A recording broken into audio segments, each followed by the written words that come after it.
kita menyanyi sekali lagi lagu yang kedua, bukan aku. Lalu kita menyanyi lagu ayat ini pertama saja.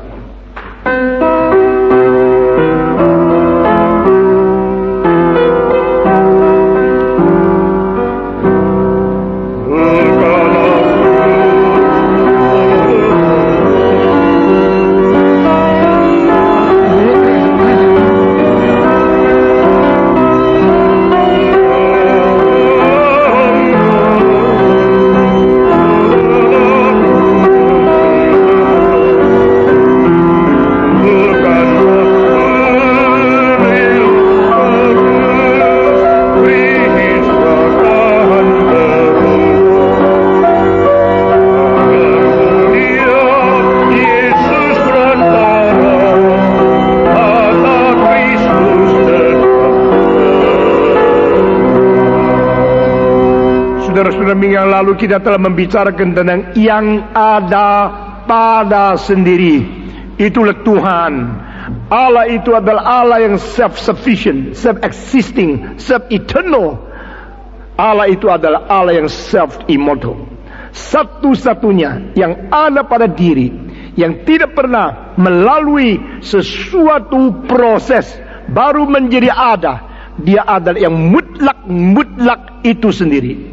Segala kemutlakan di dalam konsep manusia adalah sesuatu kemungkinan yang terjadi karena manusia dicipta menurut peta teladan Allah itu sendiri. Karena Allah itu ada mutlaknya mutlak, maka konsep mutlak itu ditanam di dalam pikiran manusia.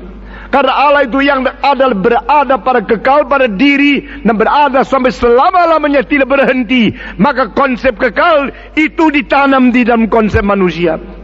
Manusia dicipta menurut peta dan teladan Allah. Itulah sebenarnya kita mempunyai konsep immortalitas. Kita mempunyai konsep kemutlakan. Kita mempunyai konsep kesempurnaan. Kita mempunyai konsep penciptaan.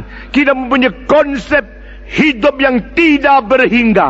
Saudara-saudara, ini semuanya merupakan bayang-bayang yang menjadi sesuatu refleksi daripada realita yang kekal itu sendiri, yaitu Tuhan Allah. Dan Tuhan Allah itu yang tidak pernah perlu sang pencipta di belakangnya.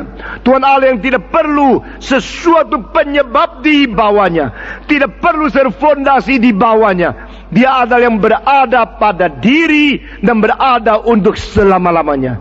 Itu artinya aku adalah yang ada itu sendiri. I am who I am.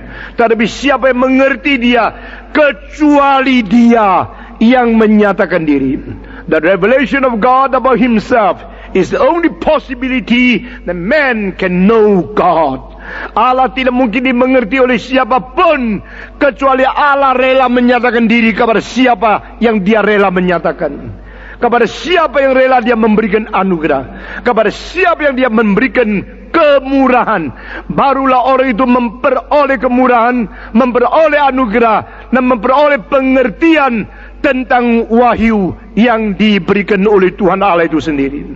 Dia adalah yang ada pada diri dan ada pada selama-lamanya.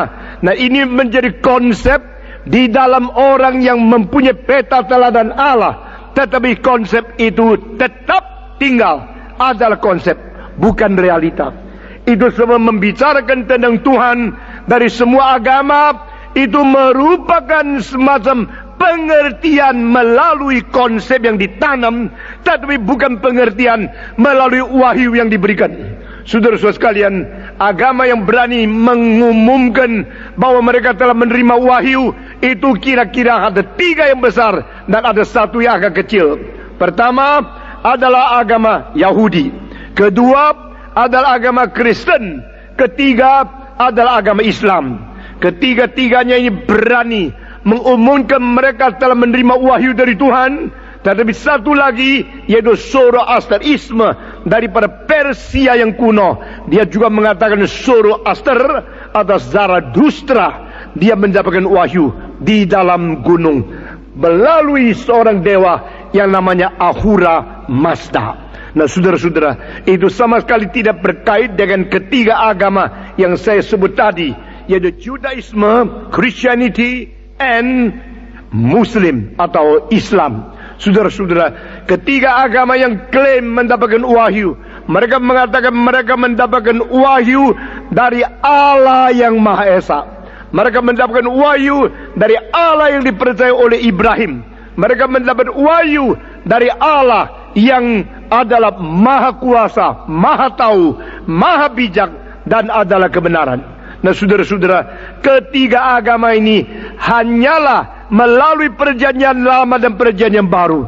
Yaitu orang Yahudi yang menerima wahyu dari Tuhan dan diterima oleh perjanjian baru, karena konkretnya diwujudkan di dalam inkarnasi Kristus.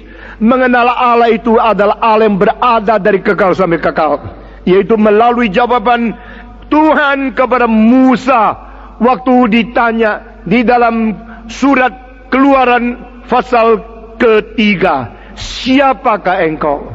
Engkau namanya siapa? Kalau orang Israel tanya, siapa yang mengutus engkau untuk melepaskan kami keluar dari tanah Mesir? Saya harus menjawab bagaimana?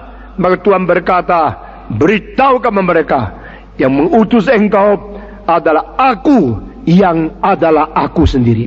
I am who I am. Nah, saudara-saudara, pengertian semacam demikian ini tidak mungkin ditemukan di dalam Konfusianisme, di dalam Taoisme, di dalam Brahma, di dalam Sintoisme, di dalam Buddhisme, di dalam semua agama yang lain.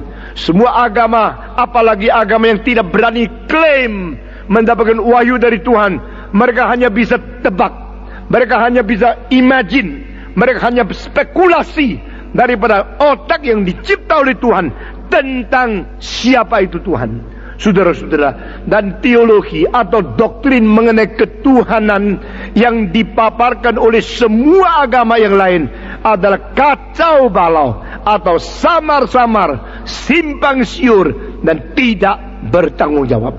Saudara-saudara sekalian, konsep Allah di dalam semua agama berbeda-beda. Ini membuktikan itulah Allah yang diimajinasikan oleh pikiran manusia. Itu adalah Allah yang dispekulasikan oleh sesuatu daya pikiran berkait dengan sesuatu fungsi rohani yang menuju kekekalan saja.